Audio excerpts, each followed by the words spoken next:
1947 کے اگست کے مہینے میں میں ایک روز اپنی ڈاک دیکھ رہا تھا۔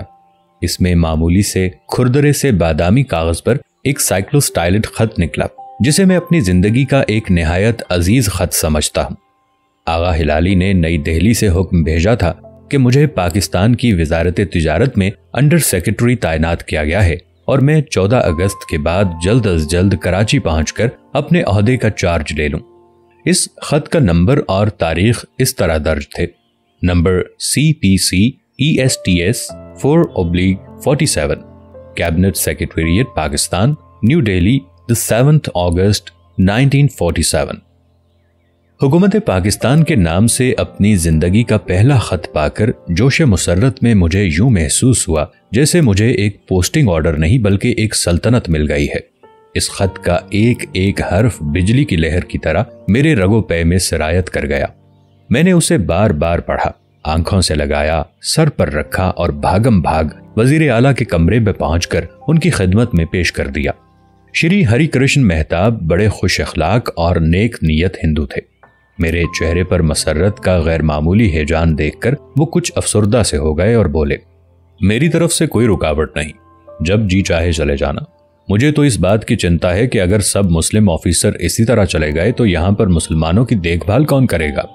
مہتاب صاحب کی یہ چنتا محض ان کی ذات تک ہی محدود تھی، ورنہ سرکاری اور سیاسی طور پر تو وہ ان ہدایات کے پابند تھے جن میں کانگریس نے حکم دے رکھا تھا کہ ان صوبوں میں کوئی مسلمان پولیس اور انتظامیہ کی کسی کلیدی اور مؤثر اسامی پر متعین رہنے نہ پائے۔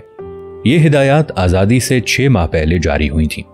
آزادی کے بعد بھارت میں کانگریس کی سیکولر حکومت نے جو گل کھلائے اس کا بڑا واضح نقشہ KL گایا کی کتاب پیسو وائسز میں ملتا ہے۔ KL گابا کا پہلا نام کنہیا لال گابا تھا۔ وہ پنجاب کے ایک انتہائی متومل خاندان کے چشم و چراغ تھے۔ انہوں نے بچپن ہی سے انگلستان میں تعلیم پائی۔ بیرسٹری کرنے کے بعد انہوں نے لاہور ہائی کورٹ میں پریکٹس شروع کر دی۔ وہ انگریزی زبان کے بڑے صاحب طرز انشا پرداز تھے اور 30 سے زیادہ کتابوں کے مصنف ہیں۔ کتابیں بین الاقوامی شہرت کی مالک ہیں۔ مسٹر گابا نے 1933 میں اسلام قبول کر لیا۔ اس وقت ان کی عمر 30 سال سے کم تھی۔ ان کا نیا نام خالد لطیف گابا رکھا گیا۔ اس خبر نے چاروں طرف بڑا تہلکہ مچایا۔ قبول اسلام کے بعد مسٹر گابا نے سیرت النبی صلی اللہ علیہ وآلہ وسلم کی مشہور کتاب دی پروفٹ آف دی ڈیزرٹ لکھی، جو آج تک بہت سے حلقوں میں شوق سے پڑھی جاتی ہے۔ کئی نیشنلسٹ مسلمانوں کی طرح مسٹر گابا بھی تقسیم ہند کے خلاف تھے۔ قیام پاکستان کے بعد وہ بمبئی منتقل ہو کر وہاں کی ہائی کورٹ میں پریکٹس کرنے لگے۔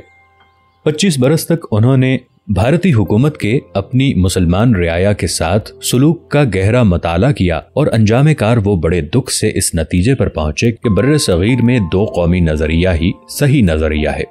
انہوں نے اپنی کتاب پیسو وائسز میں بھارت کی نام نہاد سیکولر سٹیٹ کے ڈھول کا پول کھولا اور سرکاری اعداد و شمار کے ذریعے یہ ثابت کیا ہے کہ بھارتی حکومتیں کس باقاعدگی اور ترتیب کے ساتھ مسلمانوں کو سرکاری، نیم سرکاری، سیاسی اور معاشرتی زندگی سے خارج کرتی رہی ہیں۔ آزادی کے بعد چند دنوں کے اندر اندر اڑیسہ کے سیکرٹریٹ، ہائی کورٹ اور پبلک سروس کمیشن میں ایک مسلمان افسر بھی نہ رہا تھا۔